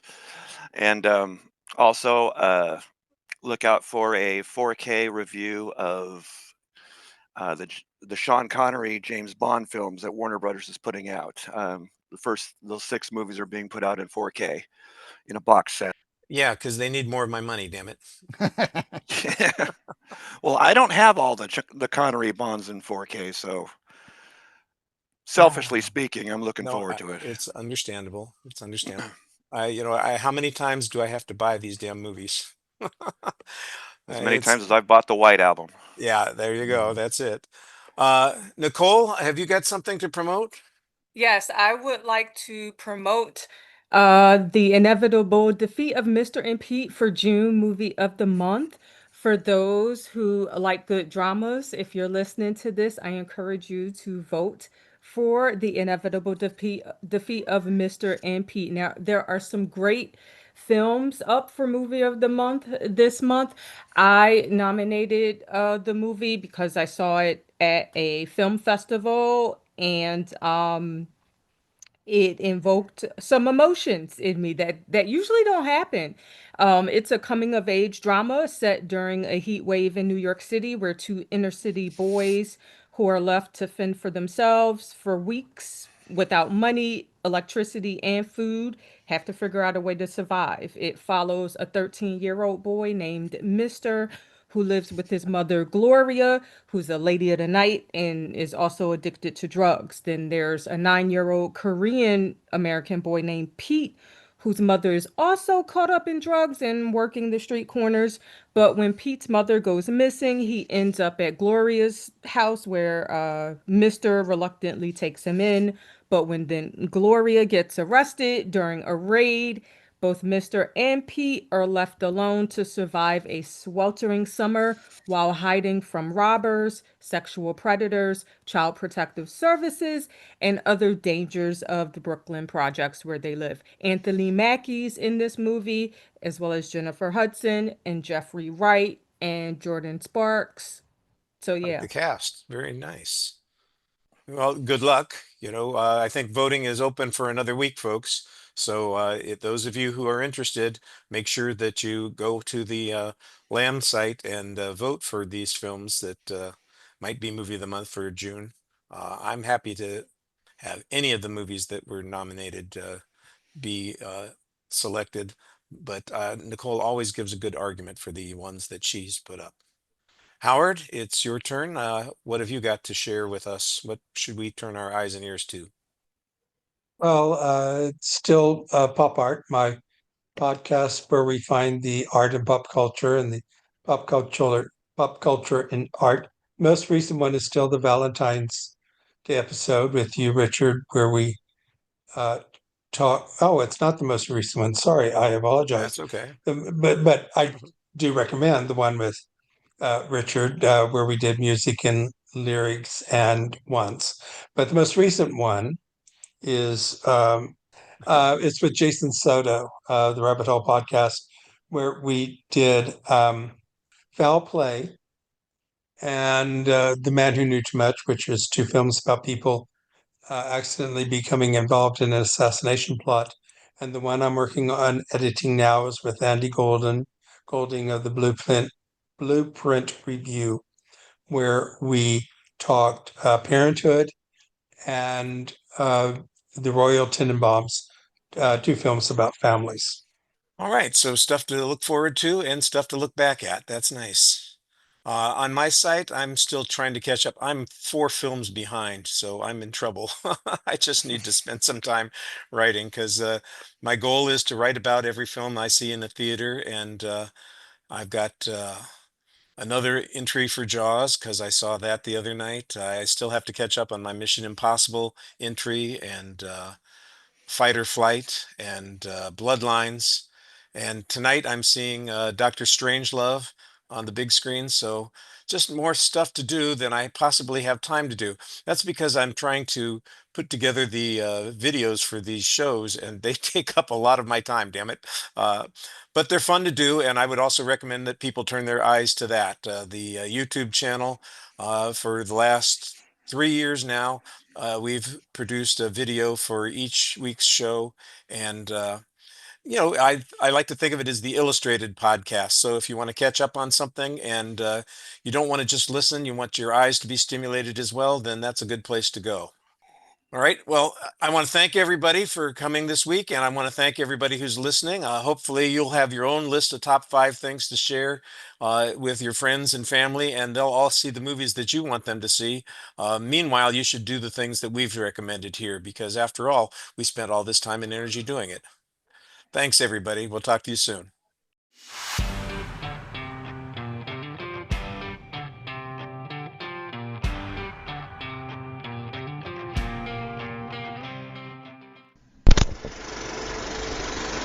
You've been listening to the LAMBcast. If you have an idea for a show or would like to join us on the LAMBcast, contact us at largeassmovieblogs.com. Find us on Facebook, just search for LAMBcast, or on X, formerly Twitter, at LAMBcast. And you can find us on YouTube as well. The Lamb site can be found at largeassmovieblogs.com. We'd also love it if you would leave a review on iTunes.